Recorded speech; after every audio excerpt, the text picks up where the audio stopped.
Welcome to the Entrepreneur Mindset, and where we're talking about the SMME landscape. I'm just going to press go live on Instagram. Welcome, Brad. I don't know how Hey, Johannesburg is, but Cape Town is storming and wet and chilly and all of the above. What's happening your side? Joburg is it's cool. It is cool, but we have the best weather in winter. Our weather is better than yours in winter, but you guys are better than us in summer. Well, I So was in yeah, it's Johannesburg 2 weeks ago and I felt very cold compared to Cape Town. Yeah, I didn't need my mm, gloves, even though today is one of those days when you need your gloves and your beanie, which I had on earlier on today. yeah. I guess it's just a matter of opinions. But for me, we don't have that wind and that rain. That fine rain. So it's clear skies. So if you're feeling a little bit chilly, you can head out into the sun and you can warm up a bit. But yeah, all good so far. Okay, so we're going to delve right into today's discussion. I mean, we're going to venture down as usual in as I put in the event post of the unspoken truths that's happening within the SMME space. And there's a lot to discuss. But I'm going to leave it over to you to kind of introduce what we're going to be talking about because Hmm, this is something you've been very passionately inspired by hmm, and you've put together a beautiful article, which I did not hmm. read intentionally because I want the flow of our discussions to be just that, flowing. And Yeah. for those that are joining us from Instagram, YouTube, or here on LinkedIn, please engage with us. We love your interaction around these topics. This is the real talk that we're having. We share our own lived experiences. So over to you, Brad, to just introduce what exactly today's segment and approach is about. Yeah, thank you so much, eh? So how we do it is I prepare an article every month which goes out into the resources that I created and the platforms that I occupy. And then I kind of send you the article a couple of days before it's about to go live. So we're sitting with July's article. I'm glad you haven't read it because I wanted to take you through the concept and just get your take on, do you feel like this is relevant and do you think that it is something that the SMMEs will benefit from? But just a side note, I create these articles actually for myself. I struggle a lot with mindset. I have ebbs and flows. I mean, you know about them. And I really reflect on these articles when time gets tough and when I feel a little bit confused or I'm not 100% sure on how to move forward. I create these articles in a great space and I use them when I'm in a not such a great space. So for me, this is just a personal journey, but I thought I'd make them live in case there's other people out there that also struggle. And there's been quite great feedback on it. So I'm happy to share. So for July, what has been on my mind and what I've been struggling with is a lot around the external noise that we have around us. I'm finding that the impression and the strategy is shifting to be the loudest in the room. It doesn't necessarily mean you have to be of substance. I think it's just about being loud and being noisy. And that's everything from the branding processes you go through to how you sell, to how you negotiate around the boardroom, to how you conduct yourself in meetings. And as small business owners, some of us don't necessarily want to be the loudest in the room. And I wrote a piece around that's 100% okay because you actually don't have to be, because that's not what your clients are looking for. Mm. And that is how I've structured this entire piece. Okay. I mean, I just want to firstly acknowledge you for being so bold and courageous to always share vulnerably, to say that this is your struggles. But it's so relatable because I just took out the key discussion points and I didn't Hmm. read the article as I've mentioned. And it was like I could resonate immediately. So, this is almost your journaling that you've brought to life that you're sharing so openly with us. And just on that first point, the pressure to be loud, Damn, I can resonate with that because it's exhausting. It's Mhm. tiring. We don't need to be in every space, place, or to Mm. be seen or heard everywhere. But Mm. it's been, that's the politically correct way, how you need to be out there because you're a small business owner. If you're not out there, you're not top of mind. So, I mean, when you Yeah. wrote this particular one, what was happening for you in that Look, I reflection? definitely think, look, I definitely think as small business owners, the louder you shout, the more attention you're going to get. I think that does happen, but Mm, it's not sustainable and it's not necessary. So, for me, Flash doesn't really sell because it's got to be accompanied with substance. So, I mean, we've seen this globally. We've seen this in our political arenas.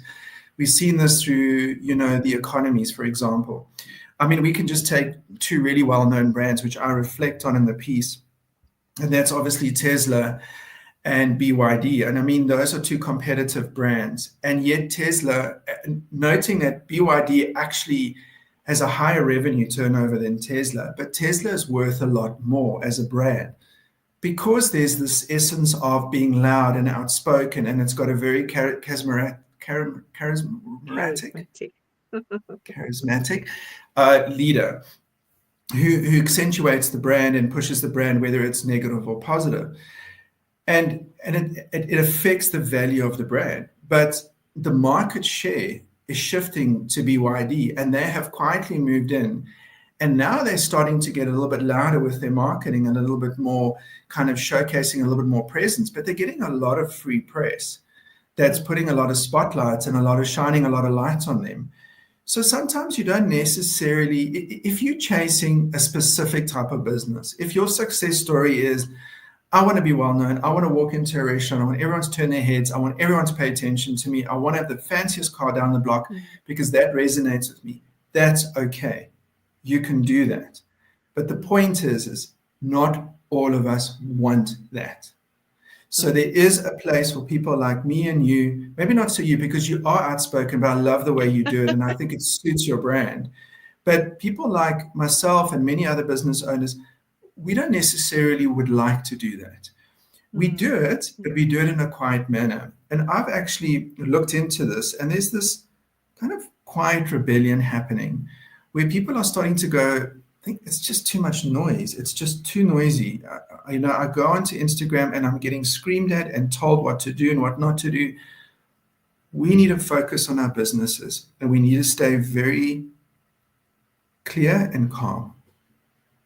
So I know you first said like me and you, and then you said maybe not you, but I'm going to say yes, me. As much as I'm out there and I'm busy with this brand repositioning, I don't find that to be as comfortable, believe it or not.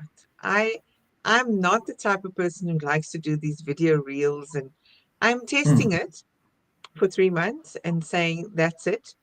But my intent behind it was certainly to say, if I'm putting myself out there and trying to grow this business and scale it in the future, who is Anisa Tarana, the brand? Because you see me coming online with Brad once a month, with Jamila, my mm, other co host, on the other segment. mm, And then I'm doing skills development, and then I'm facilitating strategy or business advisory sessions, and then I'm coaching. So there's just so many facets to me. mm, So when I put stuff out there, I certainly am not wanting to be an influencer. It's never my aspirations. That's not my mm, success story. But it's very difficult because it is noisy in this landscape of the social media realm. And I often get told, go onto TikTok and you need to come onto TikTok. And I cannot. I have this visceral resistance, Brad, to even go onto mm, TikTok. Right. And then somebody said to me, but you can make more money there. And I said, but how? And so for mm, me, it's not about that. It's about what is the success story for me. It's, if I'm impacting mm, one person, if I'm coming mm, live, if I'm Yeah. impacting one person in a session that I facilitate, if I can impact my people that I serve, or the messages that I convey on social media, if it doesn't get a lot of likes or comments, it doesn't faze me. You and I spoke about earlier on the amount of organic reach and followers that you have grown in the Yeah. last year. I've been on social media for Yeah. how long? Since what? COVID happened? Since March 2020 to now. Mm. I've only now almost reached 10,000 Yeah, but in that's huge, five though. years. That's a nice figure to have. But you know what the thing is? I feel like it's okay. I think the point of the article is, and I know that when I go and do a bit of public speaking, and I go and do town halls and go into communities, what I say doesn't resonate with everyone. But the point for Mm, me is, I talk to a very specific type of SMME, and SMME, again, like I reflected on my own personal journey. There's a lot of us out there who go online, and we see, for example, yourself, we see other people in our industry, and they're very outspoken, and they're producing a lot of content, and it's not about the quality of the content. It's the fact that the content's getting produced, and that they are very involved in their marketing. Then you get someone like ourselves, who we are involved, but it's not something we feel comfortable with. It's not mm, 100% aligned to our strategy. And it's not because it's outside of our comfort zone, it's because it is not something that resonates with us. And I'm writing the article to say that you can still run a successful business, and you can still have a successful brand if you're quieter than others. It's not about mm, having to be at the same level to interpret your success. You could have 5 followers and know that those 5 followers are engaged, and you're comfortable, and your business is growing, and your presence is growing. At mm, the end of the day, you don't have to scream. What you need to be doing more of, if this resonates with you, in my opinion, is you need to do active listening, and to actually mm, pay attention to what your customers are looking for. Because what you envision your customers might expect from you is maybe not necessarily the truth. Like someone saying, go onto TikTok, you can make money. mm. But you and I both know that that's not really where your customers sit.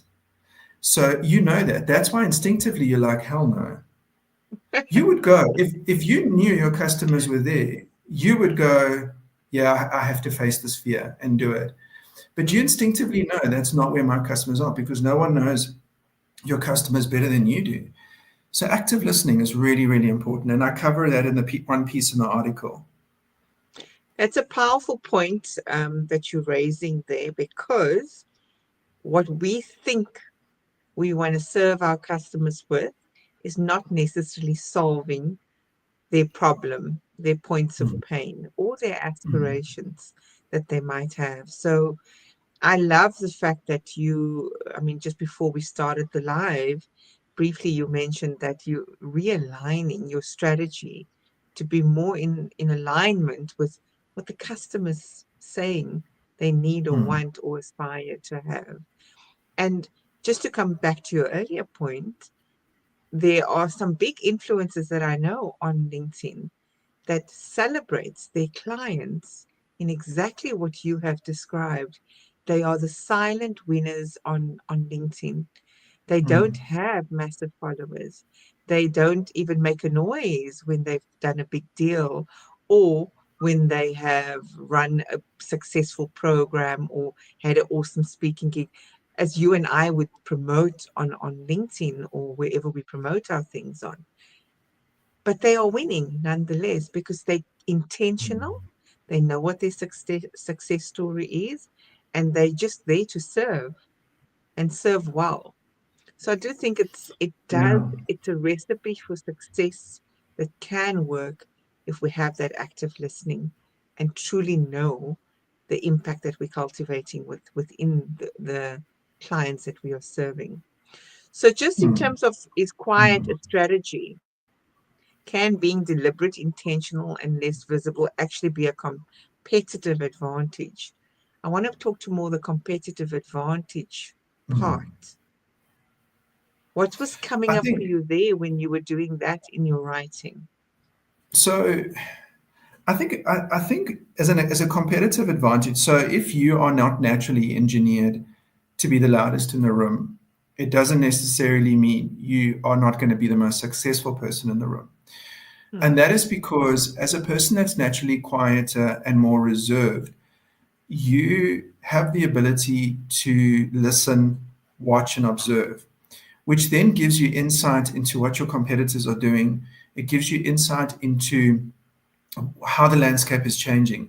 And that actually puts you ahead of the loud ones because when you are standing on the soapbox and screaming across a crowd that you're selling oranges for 50 cents, you're not really seeing and watching that, the crowds might prefer apples.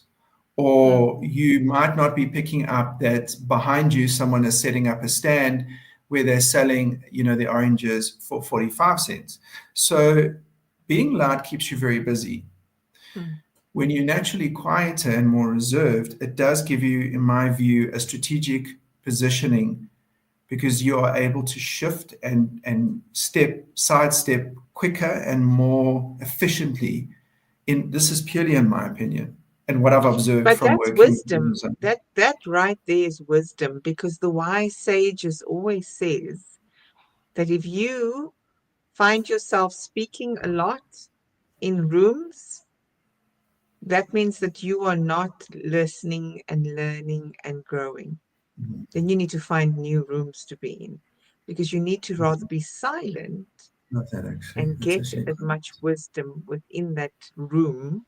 Because if you know, if you think in inverted commas, you know more or have all the answers, that's not going to give you the competitive edge in your growth journey. So I love the way you've positioned it is that Hmm. work in silence, deliver, and refine and repeat again. So it's a sort of a rinse and Yeah, repeat. absolutely. Yeah. So I think also what we tend to do is, we sit down and we go, right, I'm going to build my brand. I'm going to get out there. I'm going to bring in some creative. I'm going to bring in some strategy and I'm going to really put myself out there. And I'm going to then, kind of hit the ground running. But there's a couple of things that we don't tend to do. We don't sit back and go, okay, well, what am I expecting from this effort? Mm. The effort that we put in, like these conversations that you and I have, the live sessions are not well watched. But I have a lot of clients that watch these sessions afterwards and come Yes. through and say, Brad, I watched a couple of sessions ago and you said this, this, and this. And for me, that's where the value sits. So Mm. someone who comes on here who has the personality and has the sense that numbers are important, and that's okay, might look at what we're doing and saying you're wasting your time. But you and I now know that this is not what our expectation from these sessions are. Yes. So I think it's just when there is quietness, there's simplicity. Mm. When you're being loud and you are trying to compete in a space you don't feel comfortable, make no mistake, there are some people born for it.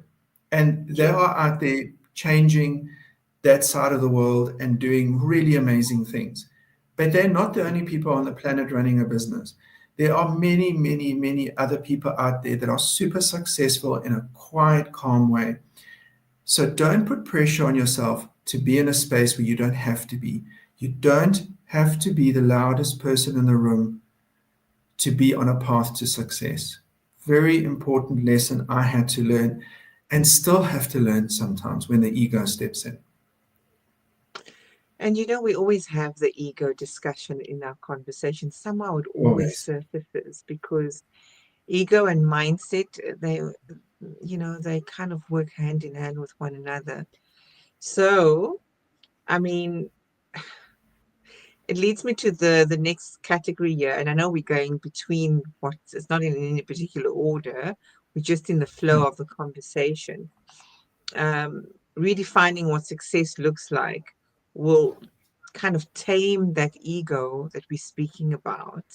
Because when you Hmm. know what success feels and looks like, and it's not those flashy goals that you've put in there in that headline, I think it is more grounded. because Mm. it is about serving, it's about impact, it's about cultivating legacy. What was it for you when you were writing this? As an So SMME, Brad, what is your success story? I don't know if we've ever covered that. We hmm, may have in mine the is synopsis. simple. Mine is Murder, She Wrote, Jessica Fletcher. It's living in a small We're giving our town. age away here. It really is. Like, I was very young, sidebar, when this series came out. But what really got me, and I know it's not a real character, and I know the character was created, but okay, this character, for those of you who don't know who that is, lives in a small town, but is a global best-selling author. But is the character's been written to be very humble, and I mean that sets up the series because she's also solves murders. So this unassuming person comes into these scenarios. Someone always dies wherever she goes. So if she rocks up at your house, you know someone's going to die. But it's stuck, and it's stuck for 10 odd years, this series. But what got to me was the simplicity of what was really important for this character. And that has been the basis of my success story, whether that psychologically is healthy or not. It's been what's governed me. I live an incredibly simple life, in my view. And I love it because it's not complicated. Mm, And as a person that's come from a very, very wealthy background, when you accumulate extensive wealth, your life becomes incredibly complex. And you start to solve your problems with money. You start to, and people say it never happened to me, it happens to everybody. mm, And you start to actually become extracted from society. I love my life because I can go and sit with my clients over a cup of coffee or over a beer, sitting around a fire in rural communities, and we can have real conversations about what really is important for us. So my success story is built on simplicity. I mm, keep my home life incredibly simple. I don't drive an overly fancy vehicle. I do invest in my wealth. I have built mm, considerable wealth, but for me, it's just the quietness, to be able to go 12 o'clock and phone the team and say, I'm not going to be in today. I'll see you later. Like the team knows Friday, 12 o'clock from Friday onwards, I don't work. And I go and I take my pup and we go to the park, or I see the kids, or I go out, or whatever I do. So my success story revolves around that character, and especially the simplest. But yet I do have a bit of a global presence because I write, I work internationally, um, and I speak to many different people, and I love it. Love it. mm. Absolutely love it. Very happy at the moment. Yeah, and again, it's not I'll be happy when I get this, or when I reach so many followers, or when I finally get that promotion, or when I've acquired so many clients. So it's not, I'm not saying don't have goals. I have banished the word goals from my vocabulary. I've said it many times. I will Okay. always advocate for what is our purpose and what values do we need to live according and embody that is aligned to that purpose, because that is how you cultivate your success story. It's linked to purpose, it's linked to what's important. And when it's a purpose, it's bigger than yourself. So I can understand why living simply, especially having been exposed to the finer things in life, as you say, having been raised in that sense, you came to rediscover and connect to what's more meaningful. And it's about relationships, it's about community, it's Mm. about authenticity and service. And that's beautiful because we know many rich people that are not happy, not content. But the cautionary tale here is that's my success story. Mm, If your success story, and I have worked with incredibly, been honored to work with incredibly successful business owners that do see value in in the car collections and the houses across the country and all of those things. Some Yes. even have their own, planes and all of those things. That is fine for you. My big point is, what I've had to learn is, it's okay that someone else has that and you don't, Mm. because your success story is different. If you're going to push and aspire to have what that person has, and it doesn't align to your success story, you are going to spend a lot of time in your business and be incredibly unhappy, because your business may not deliver on that. So Yes. my expectation, my earnings expectation from my group of businesses is not radically high. Can I do better? Probably. Do I want a bit more money? Definitely. No doubt about it. But it's just the sense of living according to your success story, finding out what that means for you. Because if you live in your apartment in Gordons Bay and your kids are happy, you've got food on the table, you can go out for dinner maybe once a month, twice a month, Mm. you drive a, I don't know what car, let's say an average car, and you arrive An somewhere average and car. you park next to a Rolls Royce, you're not going to feel like, oh fuck, I'm lesser person, sorry, a lesser person. You're not going to feel like that, because you're living your success, and that then resonates out from you, and it actually goes out there, and it gives you a sense of being and purpose and living your life, which inadvertently gives you this mindset power that you haven't had Mm. before. I just want to acknowledge those that are here on Instagram. So you'll see me sometimes typing on the screen. I know we Cool. have a natural 86. I don't know. I can never remember the name, but please just remind me on your name and where you are calling us or dialing in from. Minora, I know you are in Johannesburg, ex-Cape Townian, so thank you for being here. Looms Designs. Yikes! You got to go check him out when you come to Cape Town, Brad. This this guy is talented and makes the most amazing, authentic, Afri chic, African heritage type design clothing. I actually want to I want to go out and see him again when I'm out in the city. Mm, But thank you for being here. As business owners and founders yourselves, I mean, what are your experiences and how do you like to show up? Is success story acquiring things for you? Is success story being out there, being loud? And as Brad says, that's okay too. It's not for everyone. mm, For me, certainly, it is a balance between it. I do want to be out mm, there. I want to showcase my brand. Do I want to do that indefinitely? Absolutely not. Um, so I want to bring in leadership into the conversation because there was a caption, listening as a form of leadership.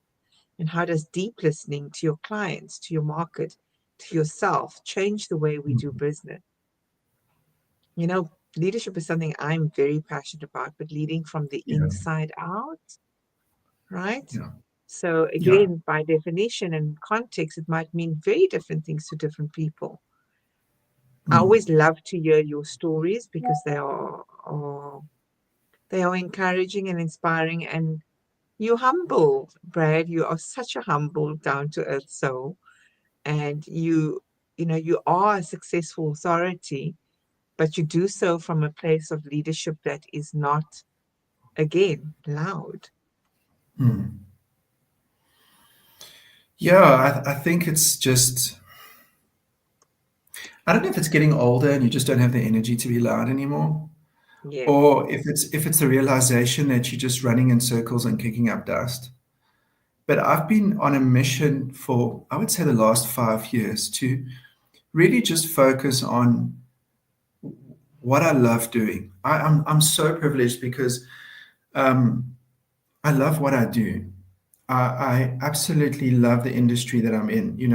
Our companies are based in the marketing and communication space. I absolutely love what I'm doing. But there's a perception that Just because you have a flower shop on the corner of a road somewhere and you're selling flowers, or you're a barber under a tent on the corner of an intersection, that you're not successful, that you're hustling. I want to shift that and change that to saying you are successful because you rocked up, you made a plan. So people criticize that. In my neighborhood here, we're in a rural area. We've got a rural area next to us, and these two or three guys got together and they opened up a tire shop. Look, I'm not advocating for you to open up a business everywhere without the permits and all of that stuff. But these guys are trying to make a difference, and they're really trying to improve their lives and live their success story. But we don't see it as success. We see it as a nuisance. We see it as a bother. We see it as how dare they come into our space and destroy the beauty of our area. Yes, they're doing that, and I understand that.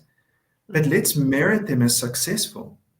And I've had this thing over and over and over again. I've got a client that says, okay, we're going to go and see this their client. Um, what car should we arrive in? Do they see the cars when you arrive into the offices? And this is his conversation to his sales guy. I just sit in because we're helping them with their strategy. And I think to myself, I wonder if it really makes a difference. If I drive into a client's offices with my Corolla Cross and the guy judges me on based on my vehicle, do I actually want to work with that person?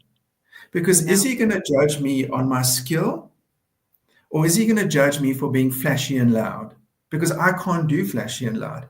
Maybe Bob next to me with the 3 Series Beamer can do it, but I can't do it. And that is the point of this article. It's okay. You don't have to do that. There's no rules. There's a place for those people out there for their success, the loud, noisy guys. There's a place for them. That's fine. But you don't need to get caught up in that. You need to focus on your business and your strategy. And if you're quieter and more reserved, it doesn't necessarily mean you can't be the most successful person in the room. This is so important for me. So important. And again, this was written for me as a reminder. So I've read this article a couple of times actually for myself to help myself understand that I'm okay.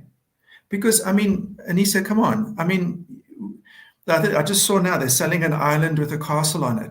I mean, that's perfect for Brad. No one can get to me. No one can come see me. Hopefully the bridge comes up and down so I can be very selective. I can get my goat. I've always wanted to have a goat called Barry. I can get Barry and Kev, and we can live in harmony on this castle on the island, but it's $7 million. And I'm Yeah. like, I don't have that. So now and then I think, but I should have that. I'm 40 odd. I should have that money in the bank. And then I go through that whole process and that whole mishmash. And then suddenly I stop and then I rewrite my success story. And then I remind myself that that's not my success. Brad, I had a coach. I had 3 coaching sessions today and back to back, but one of Shame. them, we were talking about the vision boards, which is really around visualizing what the success needs to look like. And she raised something quite important is that we actually discovered it, and I've always believed that it should be. Whether it's a vision board and I call it a purpose board, it actually has to be not static. It has to transition and change and adapt Mm, because where we are in our lives, that success story does change. What was important to me when I was in my 20s versus now in my 40s, I'm not seeking the external validations or recognitions. And yes, we are human beings that love to be connected with other human beings and feel that sense of belonging. But until you feel, and here's where the mindset aspects come into our conversations, until you can feel like you belong to yourself and you are fully content and happy within yourself, mm. you are always going to chase the next best thing if you're not. You are Yeah, always that's. going to acquire and achieve and then achieve it, and then it's not good enough. And then it's like, what's next? What's Mm, next? So when we talk about the ego that we mentioned earlier on. The ego says that we need to have a certain standard, right? That is based on societal norms. But the most important vital thing here is that if you stepped into the world of being an SMME, being a small, medium enterprise, that in and of itself is monumental success. Because whether you're doing it quietly or loudly, it's at this point, for this context that we're now raising around this point, it's not relevant because you are stepping up regardless. You are building and cultivating something, whether it is just for yourself and your immediate family or to build community, to let others start to see that there's more to life than just what the system dictates. So, leadership for me, because this was the point for me around leadership. And if you're listening to your clients, your market, to your community, to yourself, you'll know that the way you change business is not only to serve the external validations and how you want to see your name in the headlines of how well your company's done, or being on the stock exchange, or you've scaled this company, or, as you know, within our realm and ecosystem, Brad, how you got investment. Whilst that's all wonderful and great, I'm not saying we mustn't, don't get me wrong here, people, we must be celebrating these milestones. I'm all for advocating celebrating milestones. But that's not the most important. For me, it's who have you served today? How have you changed a life? Have you been able to employ somebody? Are you able to put food on the table for another person in your own business by creating employment? How are you shifting some of the bigger problems in the market? So I think it comes back to, when we talk leadership as well, what is leadership actually to you? And is it leading by putting together a vision that is powerful to shift and support communities? Or is it leadership just to be self-serving? And that there's different kinds of leadership. And it also talks about, it's not necessarily, like, I never forget, I was on the parent body at the kids' school, high school, and we had a couple that used to come in, and they, bless them, they were so kind to the community. They were volunteered firefighters. They did a whole lot of stuff for the community, but their home was so broken, and not just literally, psychologically, they had such a broken home. Their son used to spend time with my one kid, and they were never home because they were busy putting out fires or feeding someone on the side of the road or doing that. And that's also a form of being really loud. And my thing, and whether this sounds very selfish, I don't know, but you really got to take care of yourself. You're the biggest asset in your business. And you've got to really sit down, and you can do this at a young age. You don't have to wait until you get to Brad's age to do this. You can do this at a really young age. And I know you can, because I've sat with many business owners that are in their 20s that actually know this already and have come to me with this, to say, sit down and decide what is really important for you. What do you want from your business? What are your expectations? And then look at the business that you're in. If the business that you're in does not align to what you want to earn or what the lifestyle you want from that business, you're setting yourself up for failure.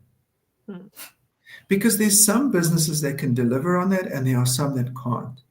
And that is perfectly okay. If you're a Brad and you'll say, I'm happy with a little coffee shop on the side of the road where I can make 20 grand a month or 15 grand a month, it puts a roof over my head, gets my kids to school, it covers my basic needs, I'm actually okay with that.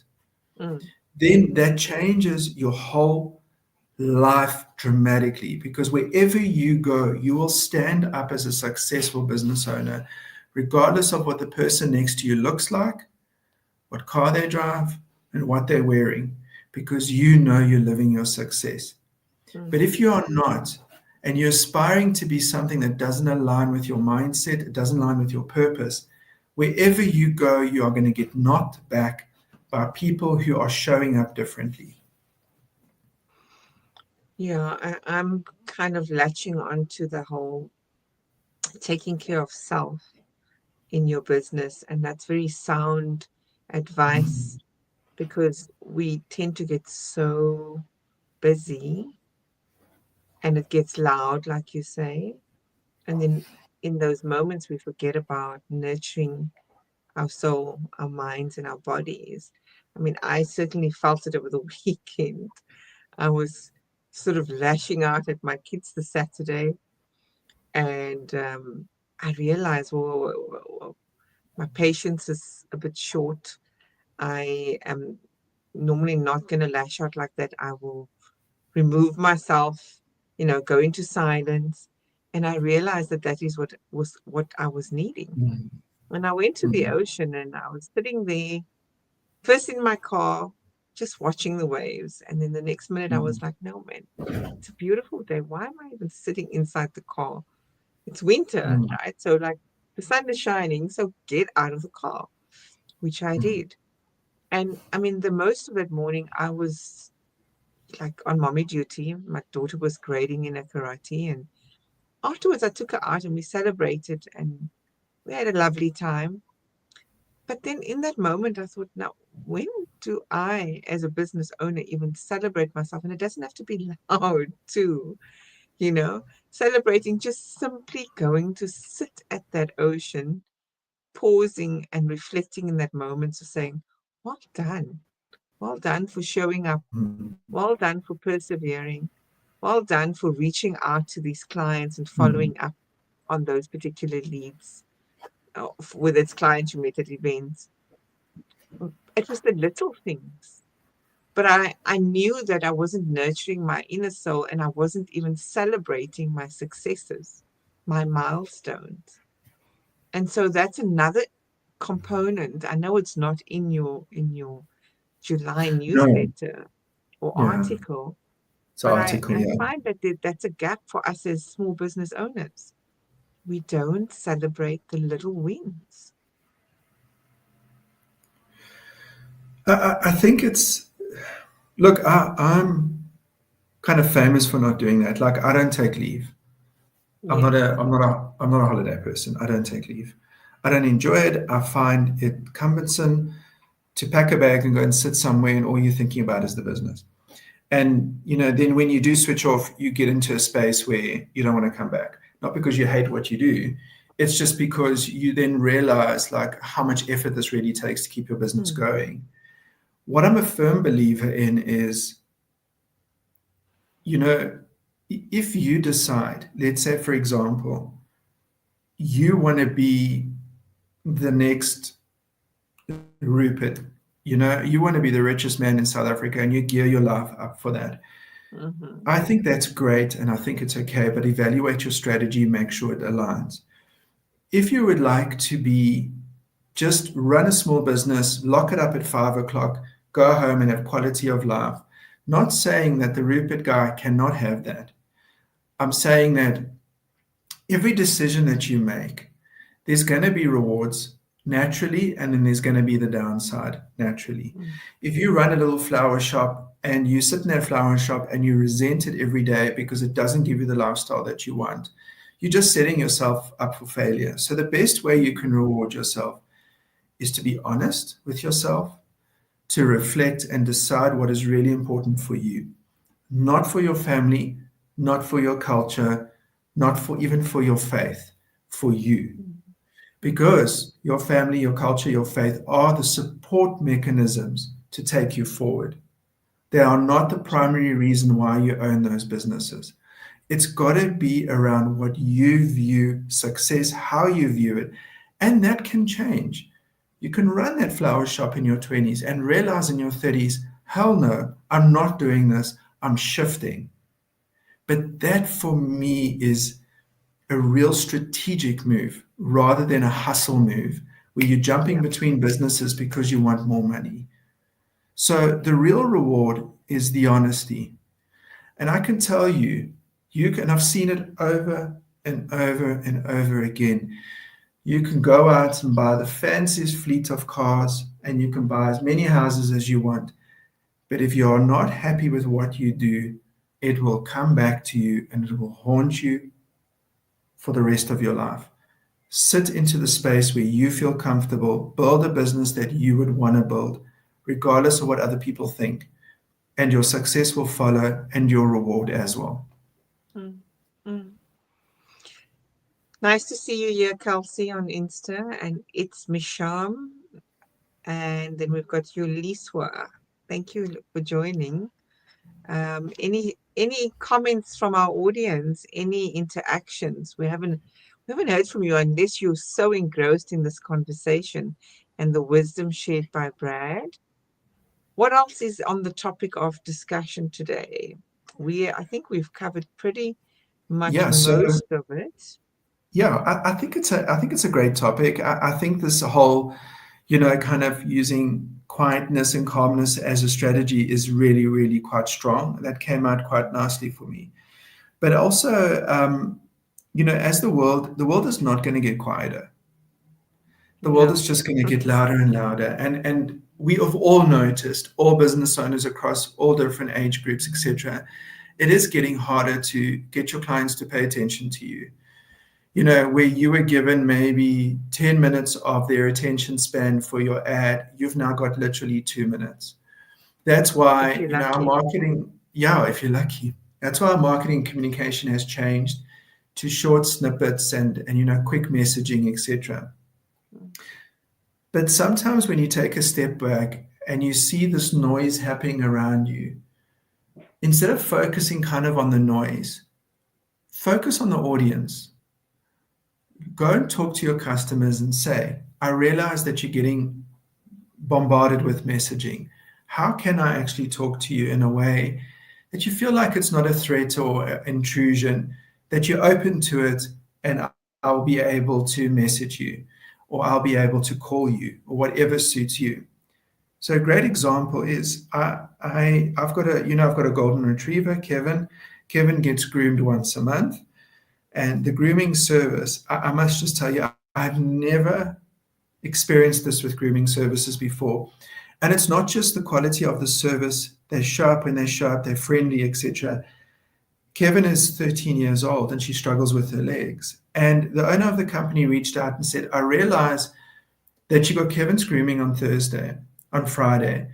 But do you think, judging by the weather, that Kevin would be actually okay with it? Would it not hurt her? Wow. So that quietness, that that subtle communication, that soft message that I received, and when they started WhatsApping me, they immediately asked, "Can we WhatsApp with you?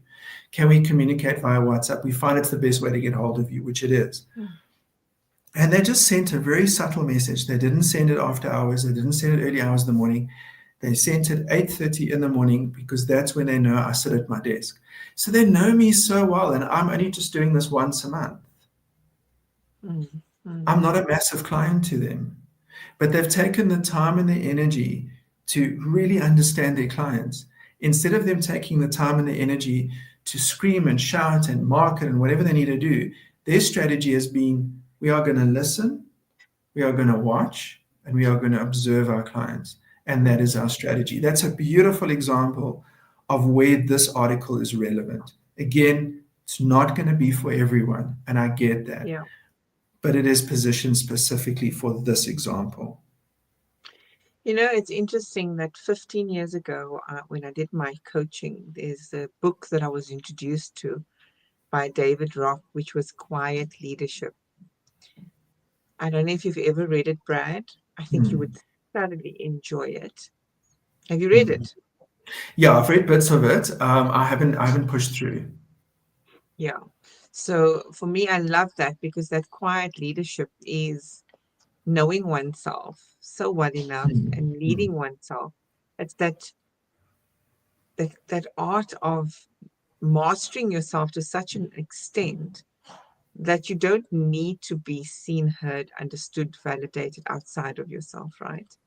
And in the way that you show up, it almost naturally brings across that essence. Now, again, like Brad, the caveat here, this is Brad's experience. Please, for those listening in, we are not saying change your persona, change who you are No, to fit definitely what not. we're saying here. We're just saying that with the with the noise that we are experiencing right now, the wars, the everything that is happening, there's so much going on. The economy that's not going great and deteriorating, know that if you are staying true to the course of what it is that is important to you, you're not going to allow the noise to infiltrate. I had somebody take me apart yesterday simply because I choose, Brad, to no longer listen to the news. Mm, I choose to silence that. So mm, I know there's a war going on and I'm sensitive to it, but I don't need to take in every little piece of update of what's going on in the world. And I was mm, taken apart by being, what's the word that was used? It was, I can't come to the exact word, disconnected. I'm being so disconnected. And I saw it as I'm just silencing the noise and no longer allowing the things that are not going to help move me and shift me forward.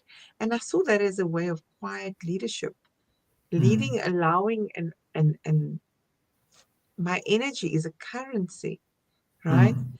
So I That want is. to also bring that into this conversation, that energy and where you put it is a currency. So know that if you do want to be on social media, that is energetically taking from you. If you are going to be at events as a business owner, it is extremely taxing on your energy.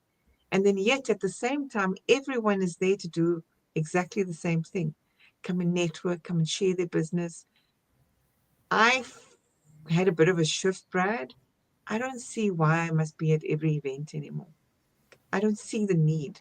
So I'm quite discerning around what's going to come into my energy, be it the event that I choose, how often I go onto Mm. social media, when I want to do a campaign versus when I don't want to do a campaign, Yeah. and who I want as my clients. Yeah, that's always a tough one because a lot of people will take any client, a lot of people think always when, I mean, I'm sure you get this all the time when you sit with an SMME and say, okay, who are your clients? Who are you targeting? And you go, and then it's just the usual. They want to work with the big banks, or they want to work with the biggest food producers, or they want to work Mm, with government or whatever. But there is that missing middle that we're not targeting. And look, I love watching the news. mm, And I like watching it because I think it reminds me a lot about how human we are. And it puts a lot of stuff into perspective for me. mm, I mean, there are people losing their lives on a daily basis to war, famine, and all of that. And I'm worried about cash flow, or I'm worried mm, about, can I get my Willie's dinner tonight? So it just also helps me with my mindset journey. So I do think you need to stay connected because I think it does help you understand, the people that we are mentoring, people we are coaching, where their mindsets sit. So if you have mm, someone who is Iranian, or you have someone who is, an Israeli, you kind of can understand where their mind might be preoccupied or where their space might be. So it helps me approach my customers in a certain way. But I mm, totally get what you're saying in terms of understanding. We need to understand that close to 60% of the social media posts that are out there, the news that has been put onto all the channels, I'm talking about all our main news channels, are actually not properly reported or are yes. fake. Mm, So there is no boundary between lying and telling the truth anymore. It's gray area. You'll mm, watch, like, for example, we often go to press briefings. I'll sit in a press briefing and I will watch the coverage of that press briefing, and it'll be completely different. yes. And that press briefing is what influences our mindset. Mm, So, the reporting on the press briefing. So, South Africa is going down the tubes. This is the economy's bad and everything. But I really leave it when you when you're in the business of listening and when you're in the business of hearing and watching and observing, you start to pick up very quickly what is the truth and what is maybe not the truth. Mm. And you then pick up very quickly opportunity and you understand your client better. So instead of having to scream and shout at 10 people, rework your strategy and focus on 3 people that you can communicate with, because that's what clients are expecting. Spray and pray, unfortunately, just does not work anymore because we're too preoccupied. Yeah, so don't get me wrong. I'm not saying I don't follow the news, but I will cut it short in terms of how much I want to absorb, you Yeah, know, no, listen, yeah, because you because can, there I mean, is you can too much scroll. going on, and I that mean, you adds to sit, the noise. It adds yeah, to the noise. you can sit, sorry to interrupt, you can sit and you can start on, let's say, for example, YouTube Shorts, which I believe is what older people like me do.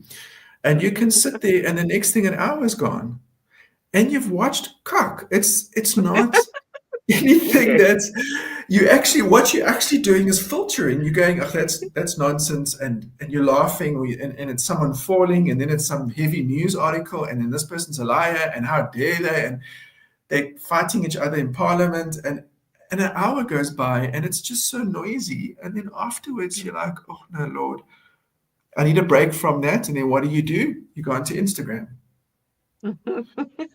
So we have to understand that the world is getting louder. We're moving into a different age. We're moving into a different spiritual space. And I'm not reflecting on any religion. It's spirituality all encompassing. Yes. And we need to understand we have to become observers. We have to become really good at listening, watching, because that's going to help us define our strategy and help us stand out when there's 8 billion people all wanting something from you. Mhm. Mm. So, Brad, I mean, we have a few minutes remaining that I'd love to ask you. Would you be willing to share what our future focus for the segment is going to be and the approach that we're taking to Mm. bring more truth and real talk to these conversations? Yeah, so like we had a brainstorm around what our expectation from these sessions were, and we kind of felt like we could do better. And I get that. I think we've had a great experience. I love these conversations with you because I just feed off your energy. You've got such amazing energy, and I always feel like your spirituality is so on point. So I really benefit from it from that perspective. But what we're going to be doing is we are going to be working with a platform. We've engaged with them. There's been a bit of interest there, and we are going to be introducing guests who are going to share their stories, their mindset stories. And we're really going to focus on specific topics every month. We will release those pretty soon. I'm still going to write around those topics, is what I usually do. But I think we will have the topics up and prepped and ready so people know what to expect. And then I'll write pieces that support that journey. Yeah. And yeah, we're looking forward to doing a little bit of marketing and advertising around this so that we don't just have the reviews and the rewatches later. We actually have more of a live audience. Yeah. And the reason why we're doing this, I mean, Brad, thank you firstly for your kind, gracious acknowledgements. Oh, I no, do no. value our conversations as well and your wisdom. And I learn just as equally as much as you feel you learning. So there's definitely a meeting of Yeah, the hearts.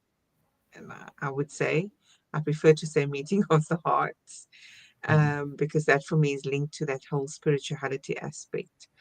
But I feel that we will do our guests or our audience that watches this, whether they're watching it live or on the replays, a good service that we can bring to life some of these concepts through the stories, the real stories of other founders, SMMEs, and entrepreneurs, coming to share their battle yeah. scar story and Mm. their lessons learned. Because entrepreneurship is not the glitz and the glamour and reaching the top and the pinnacle of success or getting all those investment funders, etc., etc. It's not that. It's the journey towards that that why we started this segment in the very reason why I first kicked off this when I started it before Brad was a co-host, was I interviewed other founders to talk about Oh, why they yes. started their Yeah. businesses, number Yeah. one, and how absolutely challenging the journey is and continues to be for them, and how they remain resilient regardless.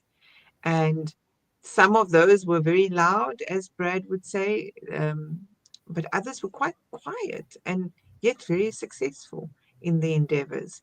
So we want to bring you more of that. If there's anyone that is a founder or a business owner and have a story, please reach out to Brad, myself, and we have a guest for July. I think we have a guest for August.